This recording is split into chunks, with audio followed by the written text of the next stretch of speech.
네, 안녕하세요. 어저께는 명동 집회에 가서 연설을 하고 오늘은 권영세한테 가서 연설을 하고 했더니 목이 좀 잠겼습니다. 뭐 건강은 좋습니다. 예, 용서해 주시고요. 미 상원에서 군함 건조에 관한 법률 개정안이 발의됐습니다.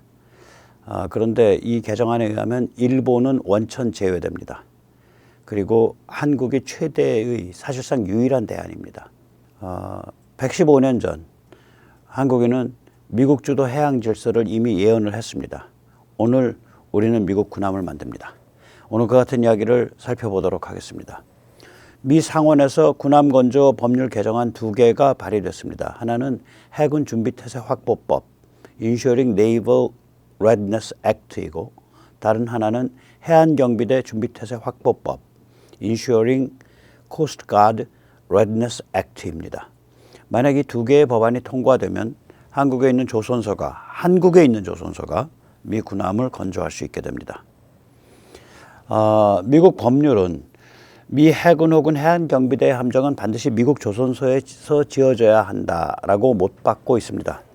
국내 엉터리 언론들은 이 법률이 1920년 존스법과 관련이 있는 것처럼 잘못 보도하고 있습니다. 예, 그리고 여기서 또 이 존스법의 그게 확대된 번스톨 랩슨 수정법 이렇게 얘기하는데 그 법이 아니에요. 그쪽이 아니고 왜 그러냐면 존스법은 군함이 아니라 상선을 규정합니다. 그래서 상선법이라고도 합니다. 존스법의 기본 취지는 뭐냐 이겁니다. 미국 항구를 오가는 국내 상선은 건조 소유 운영이 미국 회사 혹은 미국인에 의해 이루어져야 한다. 그러니까 이쪽은 상선을 얘기하는 거고요. 미국 국내에 오가는 배들을 얘기하는 거예요. 여기서 먼저 세뇌 탈출 자유 구독료 부탁 말씀 좀 올립니다. 아시다시피 세뇌 탈출은 광고가 잘 붙지 않습니다. 붙더라도 천천히 붙는 경향이 있습니다. 도와주시면 보다 좋은 컨텐츠로 찾아뵙는 데 커다란 힘이 되겠습니다. 감사합니다. 자, 우리가 굉장히 힘을 많이 모아야죠. 내일 광주 아마 크게 붙을 겁니다. 전국 각지에서 붙고요. 또 광화문도 많이 나가셔야 되고 또 여의도 들렸다가 광화문 나가시는 분도 많으셔야 됩니다. 세이브 코리아 집회가 지금 전국 각지에서 동시다발적으로 일어나고 있죠. 이 전국 각지가 굉장히 중요합니다. 동시다발이 엄청 중요합니다. 한 군데뿐만이 아니라 전국 방방곳곳에서 동시다발로 다 일어나야 됩니다. 네. 아무튼 내일 다 같이 한번 움직여 보죠. 미 해군 군함이 반드시 미국 조선소에서 건조되도록 규정한 법률은 타이틀 10 미군 조직법입니다. 저도 미국 법률 체계를 잘 모르는데 굉장히 방대한 어떤 해당 분야가 있으면 그건 타이틀이라 그러더라고요. 그래서 타이틀 10 USC 코드고 United States Forces예요. 그러니까 미군 일종의 미군 조직법, 미군 운영법 그런 거죠. 거기가 무려 장이 한참 나가는데 거기에 8,679장. 그게 미군 해군 군함은 미국 국내에서 건조돼야 된다를 규정하고 있습니다. 이걸 줄여서 타이틀 10 섹션 8679라고 부릅니다. 이번에 발의된 해군 준비태세 확보법 Ensuring Naval Readiness Act는 타이틀 10 섹션 8679의 개정안입니다. 마찬가지로 비슷하게 미국 해안경비대 코스트가드의 함정이 반드시 미국 조선소에서 건조되도록 규정한 법률은 무슨 존스법의 무슨 변형 이런 게 아니고요. 타이틀 14 미 해안경비대 조직법 제 1151장입니다. 이를 줄여서 타이틀 14 섹션 1151이라고 부릅니다. 이번에 발의된 해안경비대 준비태세 확보법은 그러니까 Ensuring Coast Guard Readiness Act는 타이틀 14 섹션 1151 개정안입니다. 그래서 첫째 어떤 특징이 있냐. 첫째, 2개의 법률 개정안에 의하면 나토 국가의 조선소 혹은 인도태평양 지역의 상호방위조약 동맹국의 조선소에서 미 해군 군함을 지을 수 있습니다. 이 까닭에 인도태평양에선 일본이 제외되고 한국만 지을 수 있게 됩니다. 여기 법안 본문을 제가 이렇게 이미지를 뜬 건데요. North Atlantic Treaty Organization이죠. 그러면 나토 회원국가를 얘기하는 거고요. 인도-파시픽 리전, 인도 인태 지역에서는 A Mutual Defense Treaty, 그러니까 상호 방위 조약을 가진 나라예요. 네. 그러면 인도 태평양 지역에서 상호 방위 조약을 가진 나라. 예, 미국과 일본 사이에 군사 조약은 상호 방위 조약, Mutual Defense Treaty가 아닙니다. 안보 조약입니다. Security Treaty입니다. 이거는 뭐냐면 미군 기지, 주일 미군 기지가 일본뿐 아니라 아태 지역, 해당 지역, 조약 안에는 극동 지역이라고 돼 있어요. 극동 지역 안보 전체를 위해 주일 미군 기지를 제공받고 미군이 이를 사용할 수 있다예요. 또한 일본이 그 샌프란시스코 체제에 의해서 정식 군대를 못 가지게 돼 있죠. 그래서 이러한 사정에 비추어 그 대가로 미국이 일본을 보호한다라는 것이 이 조약의 취지입니다.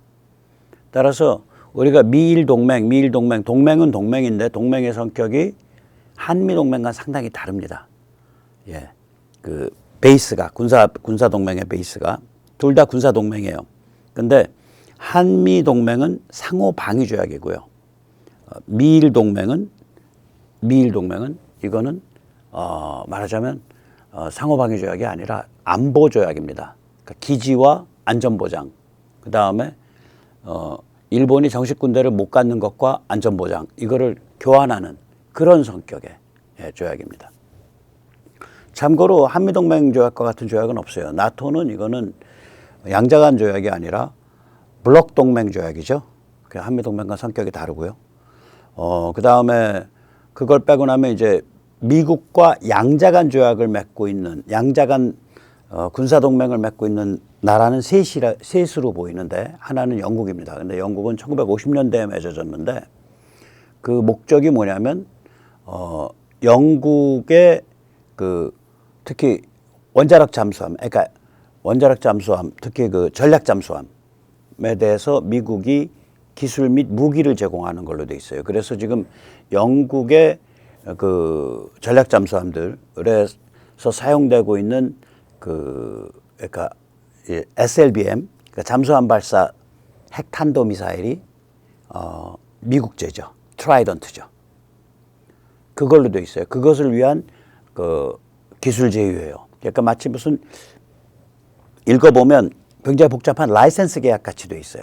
네. 그 다음에 이제 한국을 제외하면 대만과 맺었던 게 있는데 그건 파기됐고요. 그게 아마 1970년대 말에 파기됐죠. 그 다음에 그게 카터 때 파기됐을 거예요. 그 다음에 아시아 쪽에서 양자간 또 동맹 맺고 있는 게 필리핀인데 필리핀은 그 미군 기지 얘기가 거론이 안 되죠. 그리고 실제로 미군 기지가 수모를 당한 다음에 80년대 말 90년대 초에 필리핀으로부터 철수해 버렸죠. 그래서 미군 기지가 큼직한 게 없죠. 조그만 것들만 있죠. 지금 다시 들어간 게 EDCA인가 그 조약에서 다시 들어갔죠. 그리고 나서 오스트레일리아와는 양자간 조약이 없어요. 오스트레일리아, 뉴질랜드, 미국 이렇게 3자 조약, 앤저스 조약입니다. 그건.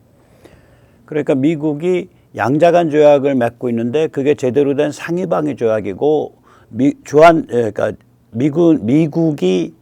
미군이 주둔하는 조약은 전 세계에서 한미 방위 조약밖에 없어요. 굉장히 특이한 나라예요, 우리나라. 예, 굉장히 특이합니다. 예.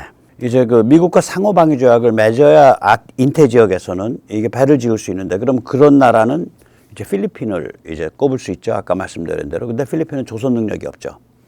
그다음에 양자간은 아니지만 아무튼 3자 동맹 조약이죠. 앤저스가 있는데 그러니까 호주랑 뉴질랜드 여기는 우선 첫째 조약 내용 자체가 좀 흐물흐물해요. 그러니까 예를 들어서 조금 이따 다시 말씀드리지만 일방이 태평양 쪽에서 공격받으면 타방은 그것을 자국의 영토에 대한 공격이라고 해석한다. 까지는 앤저스 동맹 조약과 한미 상호방위 조약이 같아요. 그런데 그 다음이 달라. 이 해석에 따라서 그 자국의 법률 절차에 따라 그에 대응하는 조치를 취한다. 군사적 반응을 한다잖아요. 그게 한미동맹인데 앤저스 쪽은 그렇게 안 되고 유엔 상임위에다가 이걸 보고한다로 돼 있어요. 또 앤저스 동맹에는 군사기지 문제는 따로 언급이 없어요. 그건 별도로 취급돼요. 그리고 거기다가 호주와 뉴질랜드는 조선 능력이 없죠. 그렇게 인태 지역에서는 한국만 가능하죠.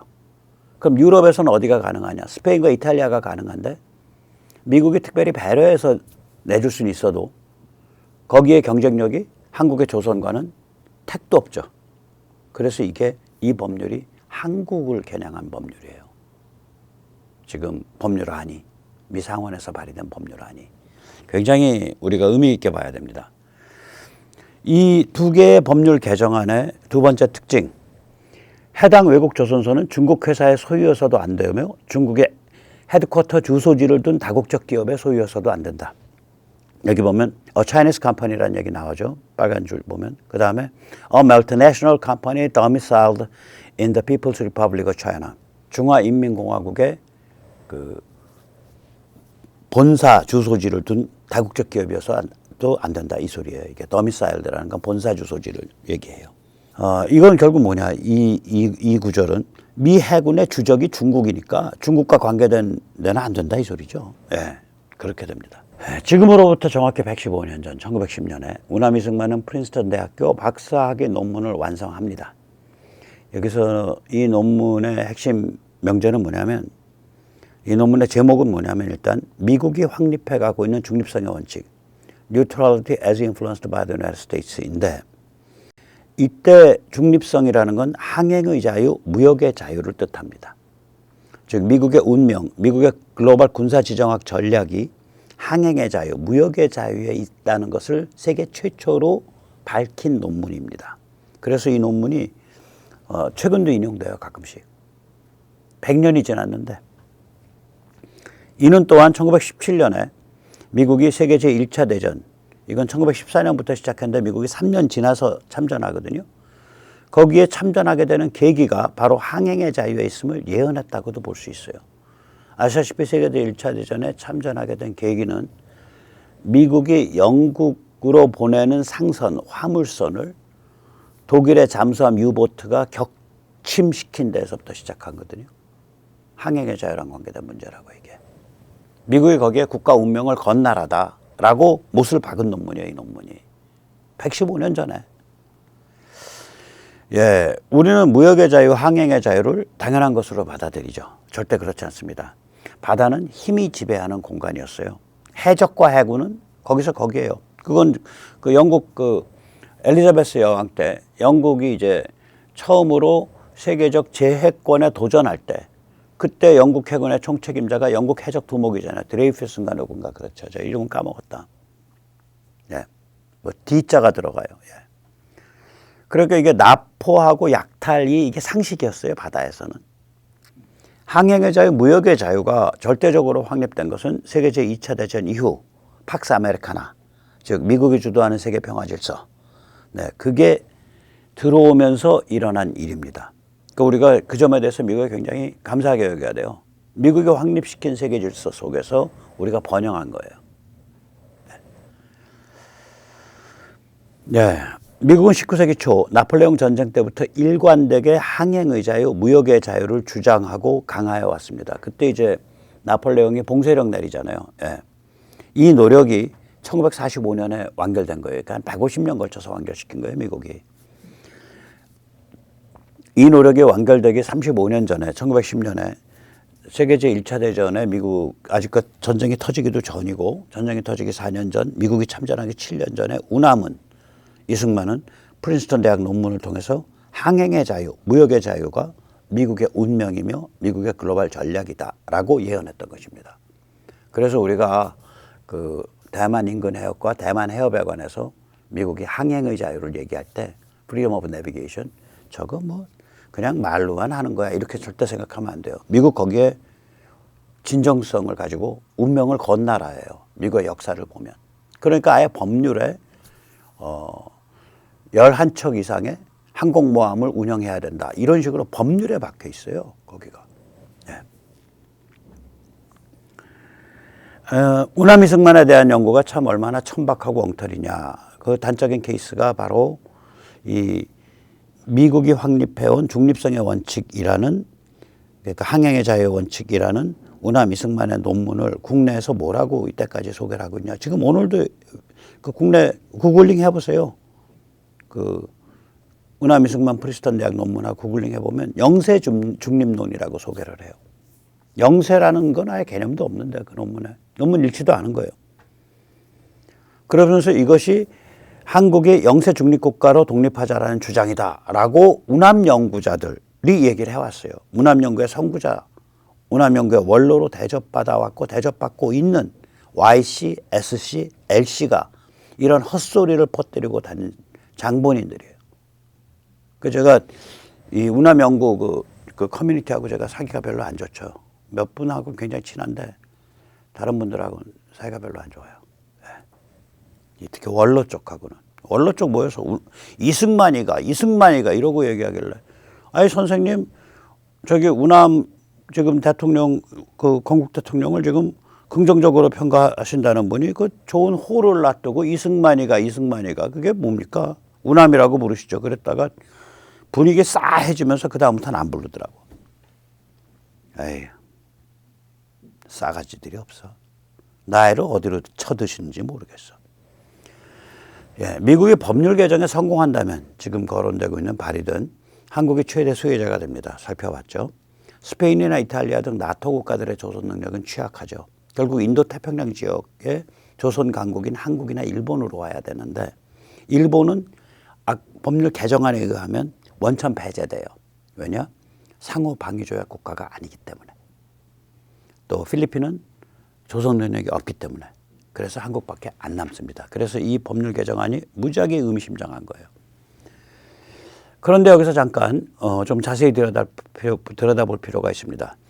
법률 개정안이 두 개잖아요. 그러니까 미 해군에 관한 법률 개정안, 해군 함정, 그다음 미 해안 경비대 함정에 관한 법률 개정안 두 개인데 두 개가 내용이 약간 달라요. 이 내용을 가만히 보면 우리가 진입하게 될 시장이 어디다 이걸 좀 알 수가 있습니다.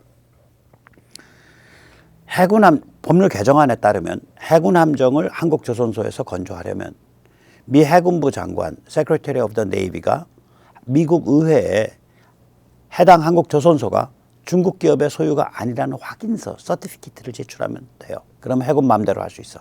반면에 해안 경비대 함정을 한국 조선소에서 건조하려면 훨씬 더 복잡합니다. 미 대통령이 이 같은 계획을 미리 의회에 알리고 의회가 그에 대해서 어떤 반응을 할 수 있도록 30일의 시간을 주도록 돼 있어요. 그래서 우리가 이제 해군 함정이 훨씬 크고 복잡한데 훨씬 더 첨단이 많이 들어있는데 해안 경비대 함정은 이건 연안 함정이어서 다 조그맣고 그런 건데 왜 그 조그맣고 그런 거는 왜 그 대통령까지 나서야 되고 큰 배는 오히려 그냥 미 해군이 결정하면 되는 거지? 생각해 봐야죠. 그러니까 대형 군함은 미 해군의 결정에 의해 한국조선소에서 건조될 수 있지만 중소형 미 해안 경비대 함정은 미 대통령이 나서야 한국조선소에서 건조될 수 있어요. 이게 좀 사진을 제가 좀 바빠서 잘못 썼는데 대형 군함이 한국조선소에서 건조될 수 있다 그래도 여기 사진에 나타난 항공모함은 안 옵니다. 이건 첨단이 너무 많아서 안 와요. 아무튼 이게 무슨 의미일까 한번 보죠. 그 미국의 특급 군함 조선소는 장기적으로 미 해군 함정 중에 초특급 보함 사항인 항공모함, 원자력 잠수함. 미국의 모든 잠수함은 원자력 추진이죠. 디젤 추진 없습니다. 원자력 잠수함에 집중한다는 의미입니다.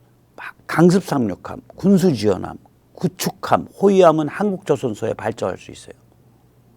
강습 상륙함은 겉으로 보면 항공모함처럼 생겼지만 그 내부 구조나 기타 등등이 그렇게 첨단이 아니에요. 그래서 그거는 한국에서 건조할 수 있다고 저는 봅니다. 이 법이 통과되면. 물론 진짜 건조할 거냐는 또 시간이 하세월이 걸리지만 또한 미국 조선소는 무인 수상정, 무인 잠수정을 대량 건조한다 이런 뜻이 돼요. 작은 배들은 오히려 미국에서 건조를 해요. 특히 무인 잠수정은 첨단 기술의 집합체입니다. 이는 초특급 미군 조선소에만 배정됩니다. 그래서 이걸 좀 복잡한 얘기를 좀 보면 원자력 잠수함 초특급 보안 시설이 돼 있는 곳 오리지널 미국이죠. 그건 한국에서 뭐 한화가 미국의 조선소 만들어도 원자력 잠수함 건조할 일은 없어요. 또 항공모함 오리지널 미국입니다. 이건 한화가 조선소 만들어도 항공모함 건조할 일은 없다고 봅니다. 강습 상륙함 이거는 그냥 미국. 그러니까 오리지널 미국이든 아니면 뭐 이탈리아 회사든 한국 회사든 미국에서 만든 법인이든 예. 아무튼 미국 회사, 미국 법인에 운영하는 미국 조선소도 되고 한국 조선소도 되고 군수지원함도 마찬가지 사정, 구축함 호위함도 마찬가지 사정. 이미 호위함은 그 핀칸텔린가 뭔가 그 이탈리아 조선소가 미국에서 인수한 조선업체가 미국에서 인수한 조선소에서 만들고 있죠. 호위함 쪽은. 네, 컨스텔레이션 클래스인가 뭔가 그래요. 그게 미국이. 그 다음에 이제 무인 잠수정 저기 뭐 기술 수준이 너무 첨단이 많아요. 무인 잠수정 쪽은. 그래서 이건 아마 초특급 보안 쪽에서 만들 겁니다. 그렇게 보고 있고요. 무인 수상정 이건 찍어내는 거라서 이거는 그냥 미국 회사도 만들 수 있고 미국 회사 일반 또 한국 회사도 만들 수 있고 미 해안경비대가 쓰는 무인 수상정 그럼 이거는 미국 회사만 만들 수 있어요. 그러니까 물론 한화나 현대중공업이 미국에 설립한 미국 자회사도 물론 만들 수 있는 거예요. 중소형 연안함정 미국 회사가 만들어요. 이거는 이거를 만약에 한국조선소에 맡기려면 대통령까지는 하셔야 돼요. 이렇게 되는 거예요. 이 조선과 MRO는 거의 같이 갈 거라고 봅니다. 우리가 미국에서 MRO를 받더라도 원자력 잠수함을 MRO 한다든지 항공모함을 MRO 하는 일은 거의 없을 거라고 봐요. 네. 이렇듯 이제 우리가 미국 해군 함정을 한국조선소에서 건조할 날이 다가오고 있는 거예요. 얼마나 시간이 더 걸릴지 몰라도. 그래서 한미동맹을 다시 생각해 봅니다.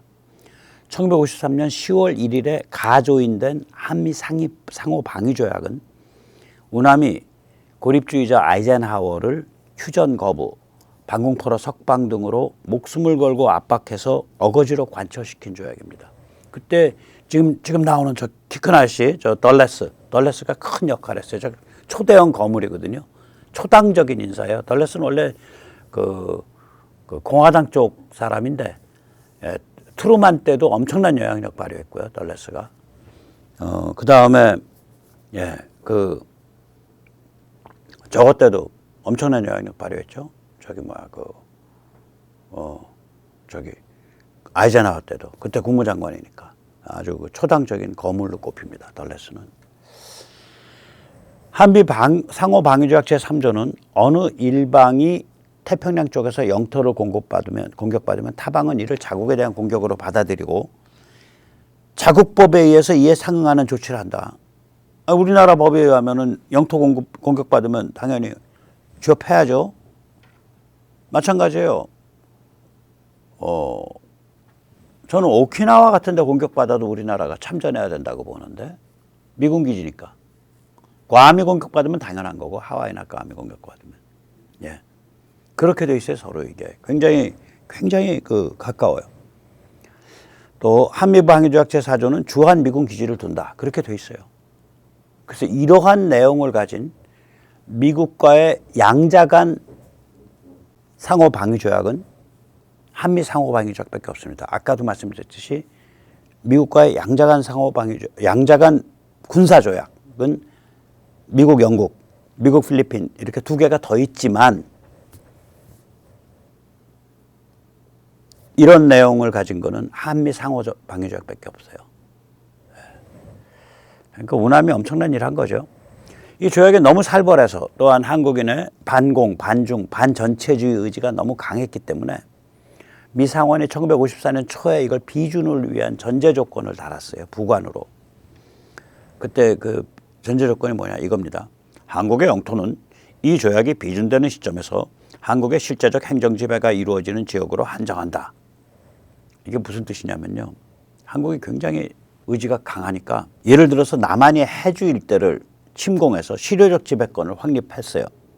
근데 한 6개월, 1년 지나서 북한이 이를 되찾겠다고 역습을 했어. 그러면 주한미군은 이것을 한국의 영토에 대한 침공으로 보고 같이 싸워야 되냐 말아야 되냐 이 문제예요.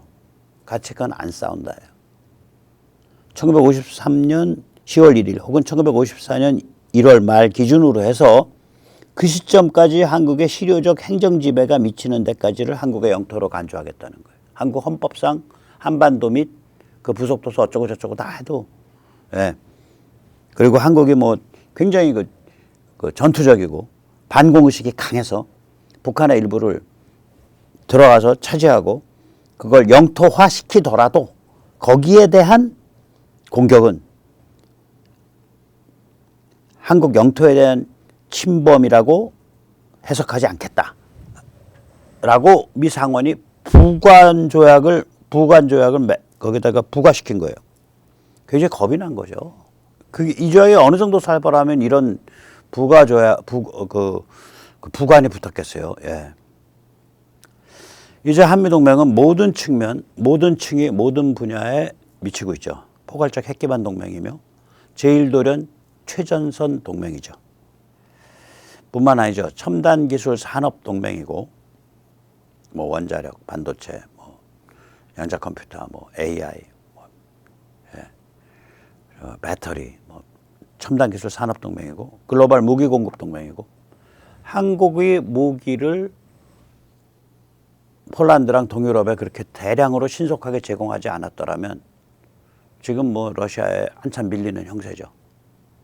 또 한국이 무기를 MD나 이런 것들을 온건 아랍 국가에 제공하지 않았더라면 지금 이란이 기세가 좀 더 등등했겠죠. 글로벌 사우스 개발 동맹이죠. 한국이 나서가지고 인도라든지 벵글라데시라든지 인도네시아라든지 베트남이라든지 과테말라라든지 멕시코라든지 이런 데에 그 제조업을 발전시켜가지고 중국의 세계 제조업 1번지로서의 지위를 약화시키는 역할을 해주고 있잖아요. 굉장히 다층적이고 다면적이고 포괄적인 동맹이에요. 한미동맹은. 한미동맹 이 같은 특성은 미중 대립 신냉전이 심화됨에 따라 더욱더 강화되고 있죠. 미국의 절실한 중국 억제 압박 제압 니즈가 강화되니까 한미동맹 필요성, 한미동맹의 그 의미, 한미동맹의 중요성도 그만큼 더 강화되죠. 거기에다가 윤 대통령의 결기와 진정성이 100점 만점이죠. 오늘도 누구랑 얘기를 했는데 권영세 그 집회를 하다가 윤 대통령이 그 하루 종일 그렇게 헌재에 붙어서 뭐 제대로 뭐 쉬지도 못하고 그 재판을 그렇게 다 지켜보고 꿋꿋이 발언을 해주고 이러니까 국민들이 그 속사정을 다 들여다보게 되고 공부를 하게 되잖아요. 고민을 하게 되고. 엄청난 거죠. 또한 지금 자유공화 시민의 각성과 급성장 혹은 각성과 결집이 정말 눈물 겹도록 기적적으로 진행되고 있죠. 그럼 이 두 가지가 상호작용을 한단 말이에요. 두 가지가 상호작용을 하죠. 그러니까 미국은 결국은 윤 대통령 복귀, 자유공화 시민혁명의 성공을 선호하게 되고 미국이 그걸 선호하면 우리 눈에 안 보이는 레버리지, 우리 눈에 안 보이는 수단을 쓸 게 미국이 많아요. 우리랑 80년에 엮여져 있기 때문에 굉장히 많다고 저는 믿습니다. 저는 우리 눈에 안 보이는 게 좋다고 봐요. 미국 트럼프가 막 나서서 야, 너 이재명이 꿇어 앉아겠어. 야, 민주당 너희 꿇어 앉아겠어. 너희 안 돼. 이렇게 막 나서지 않고 눈에 안 보이게 하는 게 우리한테 훨씬 더 장기적으로 도움이 돼요. 아무튼 음으로 양으로 그런 그 구도와 바람이 불겠죠. 미국 쪽에서. 예, 그런 구도가 잡히고 그런 바람이 불어오고 있다고 봅니다. 뭐 예를 들어서 조선일보나 동아일보가 왜 갑자기 착해지겠어요? 두 가지가 다 작용하고 있는 거 아니에요? 미국 쪽의 작용도 있을 거고 여기 윤 대통령과 자유공화 시민의 그런 작용도 있을 거고. 그래서 이건 자유공화 시민의 혁명 물꼬가 트인 거로 보입니다. 그러니까 저희들이 막 2월 20일 날 잡았는데 그것도 얼마나 졸속하게 잡았는지 변론 또 더 연장해서 잡았잖아요. 얼마나 졸속하게 잡았는지 그날이 그 윤 대통령 구속 취소에 관한 그 심리가 열리는 날이잖아요. 그러니까 정말로 그 뭐라 그럴까 그 방어권을 완전히 그냥 짓밟는 거죠. 그럼 너 재판 좀 가. 우린 여기서 헌재할게. 뭐 이거지. 예. 그래서 그렇게 이제 저희들이 저런 발악적인 혹은 급당황한 그런 그 행태를 취하는 것도 몰렸기 때문에 그래요. 거꾸로 뒤집어 생각하면. 예. 그래서 우리는 이 싸움에서 이길 수 있고 또 반드시 이겨야만 합니다. 네, 오늘 여기까지 모시겠습니다. 감사합니다.